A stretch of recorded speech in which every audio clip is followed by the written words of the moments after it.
আজকে আমাদের 11 বাহিনী টিএসআর এর তরফ থেকে এবং আমাদের কল্যাণপুর টিএসআর তরফ থেকে টোটাল খোয়াই ডিস্ট্রিক্টের পুলিশ অ্যাডমিনিস্ট্রেশন এবং টিএসআর আমরা এই এলাকাতে আশ্রমটিলা 11 বাহিনী আশ্রমটিলা এলাকাতে আমরা একটা হেলথ ক্যাম্প এবং সিভিক অ্যাকশন প্রোগ্রাম করি।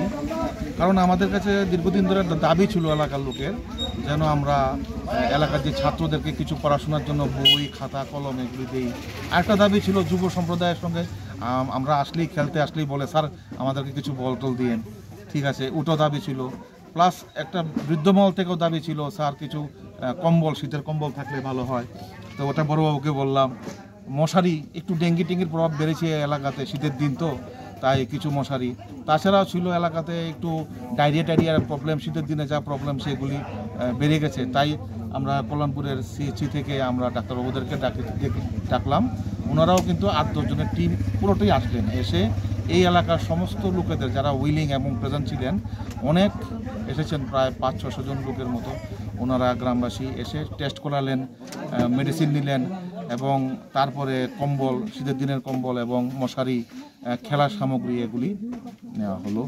এগুলির মাধ্যমে আমরা পুলিশ এবং টিএসআর এলাকার লোকেদের সঙ্গে আমাদের একাত্মতা, ভালোবাসার যে মিত্রতা, আমরা একসাথে মিলেই যে ত্রিপুরাকে উন্নত করব এবং ড্রাগসের বিরুদ্ধে আমরা যুদ্ধ করব, সেই বার্তাটা আমরা দিলাম। আমাদের ডাক্তারবাবু, আমাদের বড়বাবু, কল্যাণপুর থানা এবং আমরা সবিশেষভাবে সবার মধ্যে প্রথমত ব্যাপারটা নিয়ে আলোচনা করেছি।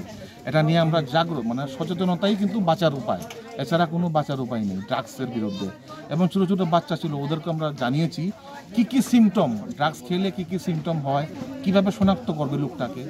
দ্বিতীয়ত শনাক্ত করলে পরে আমরা কিভাবে ওকে রক্ষা করতে পারি, রিহ্যাব সেন্টারে পাঠাতে পারি, এলাকার লোকেরা সবাই ভালোবাসার মাধ্যমে, পরিবার থেকে ভালোবাসার মাধ্যমে ওকে পাল্টাতে পারি।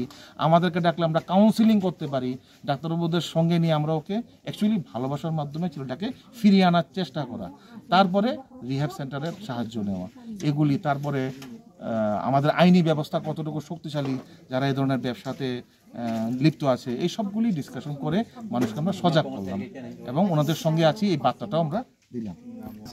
টার্গেট নিয়েছি প্রতি মাসে আমরা অন্তত 3টা health camp, civic action program, মানুষের সঙ্গে মেলামেশার ইত্যাদি প্রোগ্রাম আমরা করব এবং মাসে 3টা হলে খোয়াই ডিস্ট্রিক্টের বিভিন্ন থানার আন্ডারে একটা করে প্রোগ্রাম প্রত্যেক মাসেই থাকবে।